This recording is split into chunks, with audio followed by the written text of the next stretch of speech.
comedy all throughout the Lincoln, Omaha area. She helps run a show called Your Mom's Comedy Show, which will be aired on a show called Omaha in, I forgot the date, September. In September. You can check them out on Facebook, Your Mom's Comedy Show. Everyone get a warm welcome to Betsy Miller.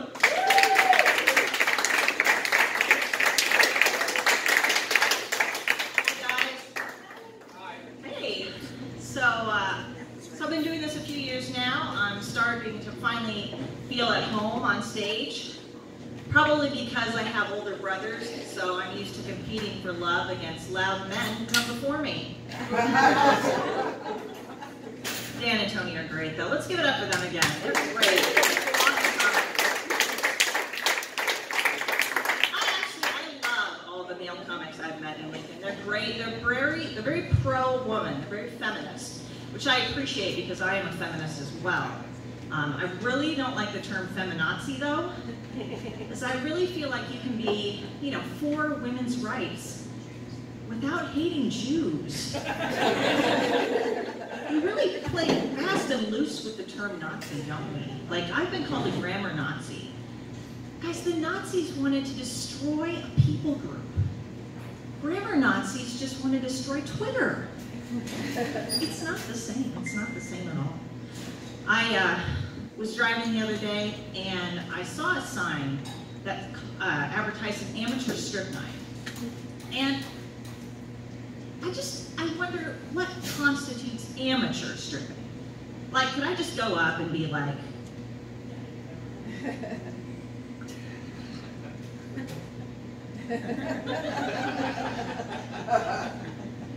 I don't know about you, but I do that twice a day.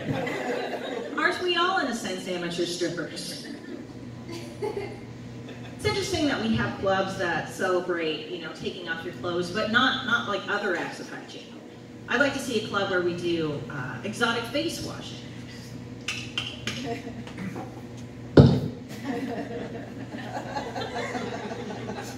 Or maybe there's women in cages, just like shaving their legs, right?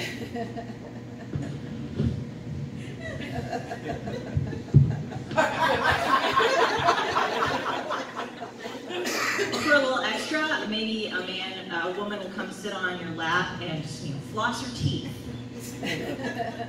Hey, how you doing? I'm not going to do that. I'm not that kind of girl who flosses.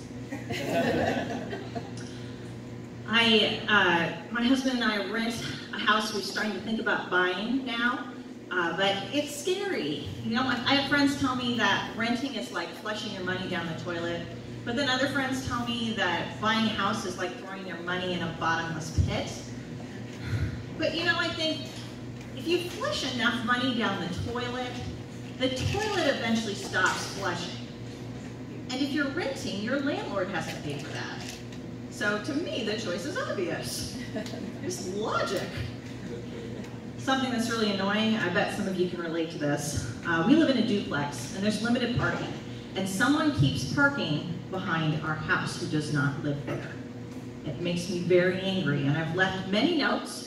First one read, "This is private property. Please don't please don't park here." And then the fifth one said, "What is wrong with you?" My sister said, "Betsy, maybe they keep parking there because they can't read your notes. Maybe they don't speak English." I said, "Yeah, but the back seat is full of camping supplies. So I just have this feeling I'm dealing with white people." What I'd really like to do is just sit back there in a lawn chair with a shotgun and just wait for them. But I've worked hard to convince myself that I'm not white trash. We live in a poor neighborhood, but my husband and I have our college degrees, right? So, I think the proper term is Caucasian refuse. I will say something white trash about me is I have very bad taste. I still watch The Bachelor, guys. It's kind of embarrassing. It's a terrible, terrible show. But I find myself really relating to those women as a mom. Because those women say the same things every week, which is just like my life with little kids. They say things like, she's not here for the right reasons, and I didn't come to make friends, and How'd I get this rash on my groin? And I say things like, you know, eat your peas, or get your feet up off the table, or do you need to go potty before we leave? And then my husband's like, why do you keep nagging me? My husband's pretty awesome. I feel very grateful to have gotten married because I spent most of my 20s just in the friend zone. Does anybody remember the friend zone? Anybody relate? Just Tony. That's okay. That's okay. You're still there. You're still there. That's okay. No shame. I kept hearing from guys at friend zone is when people will say to you things like, oh, Betsy, you're just like my little sister. Or, oh, Betsy, you're just like my big sister. Or, oh, Betsy, you're just like my weird aunt that kisses people on the mouth. I really don't know why that didn't work. But I did get married. My husband's awesome. He recently lost a bunch of weight, which is really fun to watch. You know, he lost 10 pounds. And I was like, wow, babe, that's awesome. Good job. And he lost 10 more pounds. And I was like, I'm so impressed with your discipline. And then he lost 30 pounds. And I started baking more. And then his weight dropped below mine. So I shot him. I didn't shoot him, but I did decide to start dieting too. You know, and I gotta say, it has really made us more compatible. Because now both of us are hungry and angry all the time. It's weird though. I think sometimes losing weight gives you more self-esteem problems. Like the other day he said to me, Betsy, I feel like I'm gaining it back. I was like, no, honey, you look fantastic. That's ridiculous. And then I said, I feel like though I've plateaued a little bit. He says, oh no, Betsy, I love your belly. That's when I actually shot him.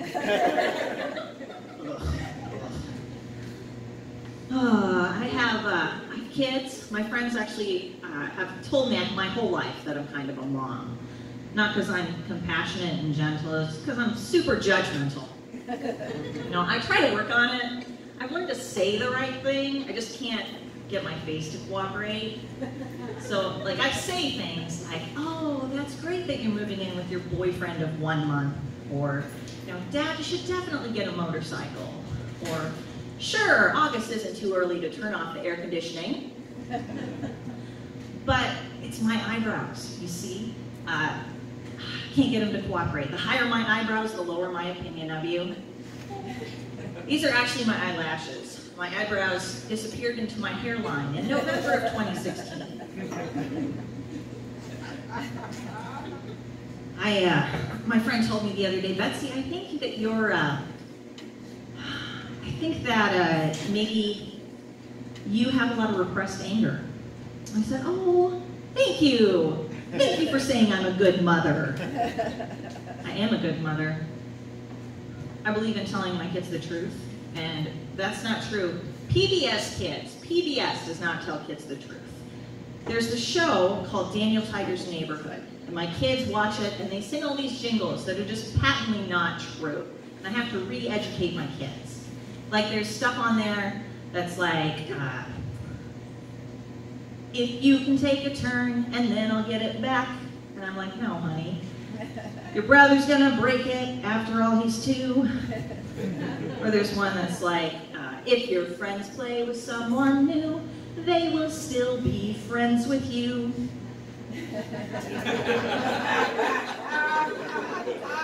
Unless you are a middle school girl, thank you, Holly, you're the worst.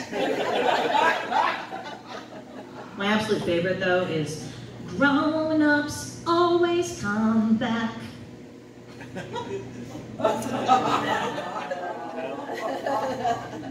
Whatever punchline you're thinking of right now is funnier than mine, so I'm just gonna hold on. Yeah, I have a son who's 6, and he is kind of terrible. He's really badly behaved. And he's constantly running away from us, which would be fine, except people keep bringing him back. I've actually started looking at military school, you guys.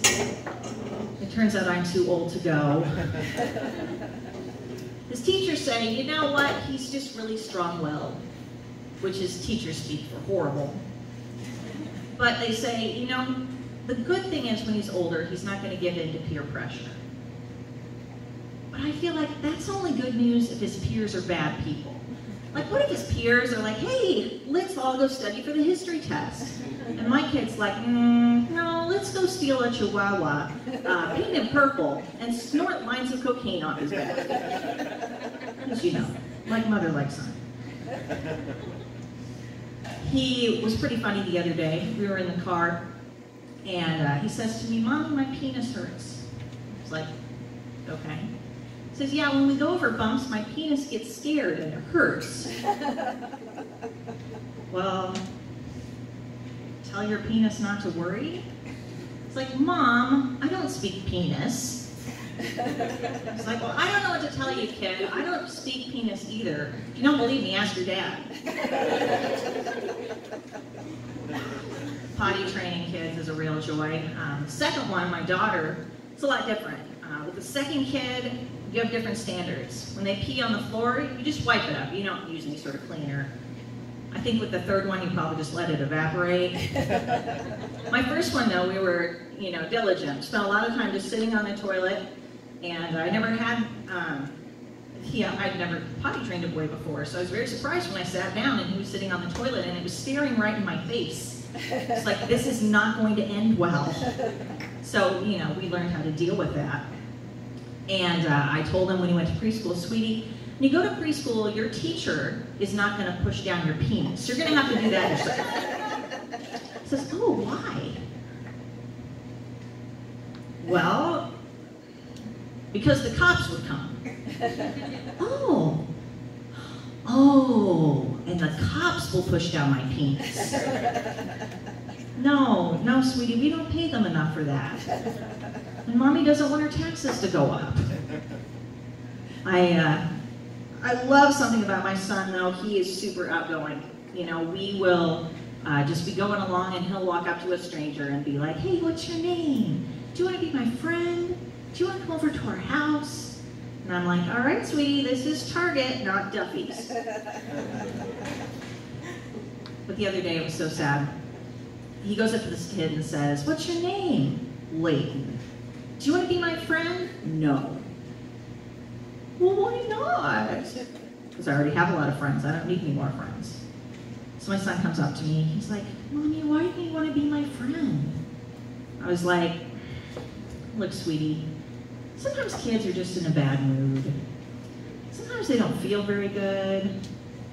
Sometimes they're bitter because their parents named them Layton. But the thing I want you to take away from this, sweetie,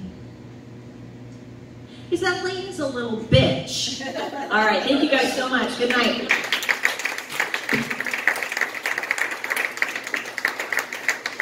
Let's go for Betsy, everybody. You guys have been a fantastic audience so far. Give yourselves a round of applause for coming out here, everybody. Let's give a round. Take care of your